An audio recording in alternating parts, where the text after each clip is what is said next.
자, 이번 시간에는 위자료 중에서 외국인이라든 또는 장애인들 사고인 경우에 있어서 내국인하고 같이 위자료가 동일한지 아니면 차이가 있는지에 대해서 한번 다뤄본 시간을 갖도록 하겠습니다. 보험회사 약관에 사망시 위자료가 있는데 이것부터 간단히 한번 살펴볼까요? 보험회사 자동차 약관에 보면은 사망 위자료로 해서 일반적으로 법원에서 인정하는 그 위자료와 조금 차이가 있습니다. 거기에는 나이를 65세를 기준으로 해가지고 65세 미만이냐 65세 이상이냐, 60세 미만은 사망시 위자료 8천만원, 60세 이상은 5천만원, 이렇게 딱 구분을 해놨습니다. 사실 법원에서는 위자료를 사망시 1억 원 기준으로 하고 있거든요. 이것 때문에 사실은 위자료 때문에 소송을 하는 사례들이 종종 있습니다. 왜냐하면 법원 소송하면 위자료 1억 받는데 연세 65세 이상이라 해서 왜 5천만 원밖에 위자료를 받지 못하느냐, 금액이 너무 차이 나지 않습니까? 그죠?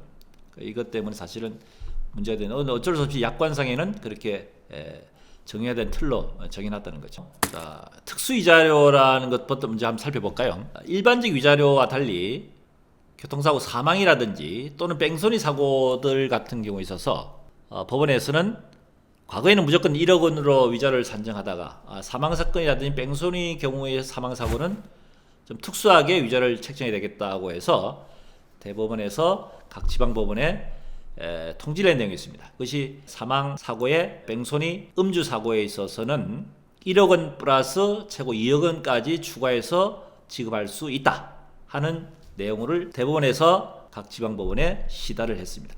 그 이후로 각 법원에서는 특히 서울중앙지방법원 같은 경우에 있어서는 뺑소니 사고 또는 음주사고의 사망사고에 있어서는 1억 원 외에 추가적으로 상향 조정해서 인정하다 보니까 1억 5천만 원까지 평균적으로 인정을 하고 있는 것 같습니다. 자, 이것이 특수이자료에 대한 내용이고, 그 다음에 아동 특수이자료라는 것이 있습니다.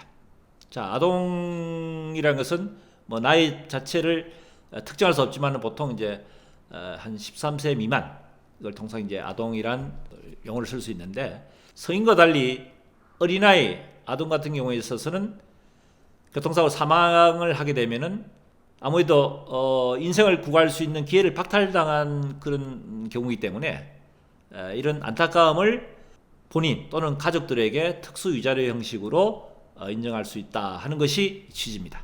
그래서 1억 원 외에 추가적으로 더 인정하고 있는데 1억 한 3,500, 1억 5천만 원까지 인정한 판례들이 있는 것 같습니다. 그래서 아동 특수위자료도 특수위자료에 포함시킬 수 있다. 자, 그 다음에 이제 다뤄볼 부분이 이제 장애인 위자료입니다. 장애인. 자, 장애인 위자료를 정상인 사람과 동일하게 인정하는 것이 타당하냐, 아니면은 차별해야 되느냐, 사회적인 논란도 되고 판례에서도 여러 가지 좀 분쟁이 있었습니다. 헌법서 10조에는 행복 추구할 권리가 있죠. 누구나 인간은 누구나 다 행복을 추구할 권리가 있다는 것이 헌법에 보장된 권리입니다.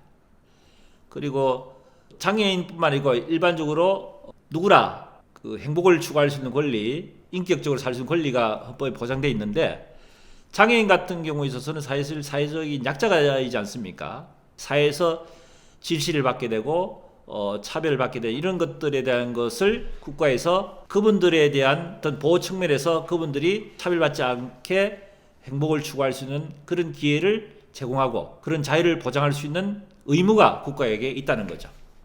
이것이 헌법 34조에 규정된 헌법 조항인데, 자, 그렇게 본다면은 장애인을 정상인과 동일하게 교통사고로 사망했다고 했을 때 위자료에 차액을 둔다는 것은 사실 헌법상에 위배되는 사항이라고 봐서 과거에는 정상인과 동일하게 장애인도 똑같이 위자료를 동일하게 지급을 했습니다. 그런데 작년인가 그렇죠.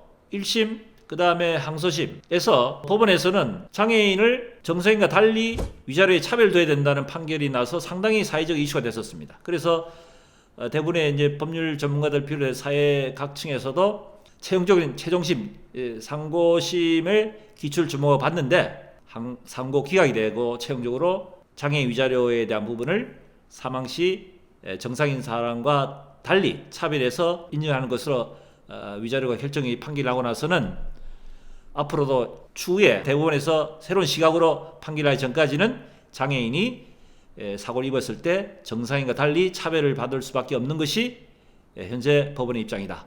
좀 안타까운 상황입니다만 장애인 위자료에 대한 부분을 이렇게 법원이 이렇게 보고 있다.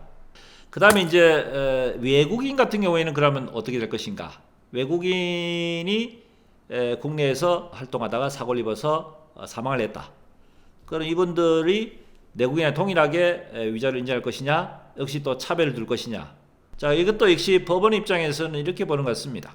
뭐 교포가 됐든 외국이 됐든 이분이 국내에서 활동한 뒤에 다시 본국으로 갈 개연성이 높으냐?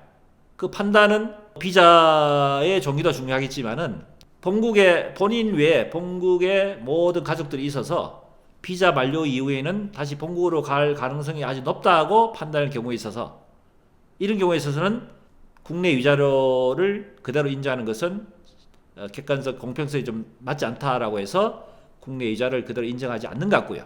반면에 중국 본국에 가서 활동하는 것보다는 국내에서 머물 가능성이 더 높다고 판단되는 경우 그 기준이 말씀드렸다시피 그 가족들이 배우자가 됐든 부모가 됐든 자식이 됐든 국내에서 활동할 수 있는 비자를 가지고 국내에서 계셨던 분들이 계신 경우에는 내국인과 동일하게 위자료를 그대로 동일하게 인정하는 것이 타당하다 하는 것이 법원의 입장인 것 같습니다. 장애인과 외국인에 있어서 위자료에 대한 보는 시각 자체가 조금 차이가 있습니다만 어쨌든 현재로서는 법원의 입장에서 보는 시각대로 판단을 할 수밖에 없고 이걸 기준으로 해서 결국 손해배상을 산정할 수밖에 없는 것이 현실이기 때문에 이 점 참고하시면 되겠습니다. 자, 오늘 또 윤혜니의 교통사 관련된 상식적인 정보를 가지고 전달드렸는데 도움이 되었으면 구독, 좋아요 부탁드리겠습니다. 감사합니다.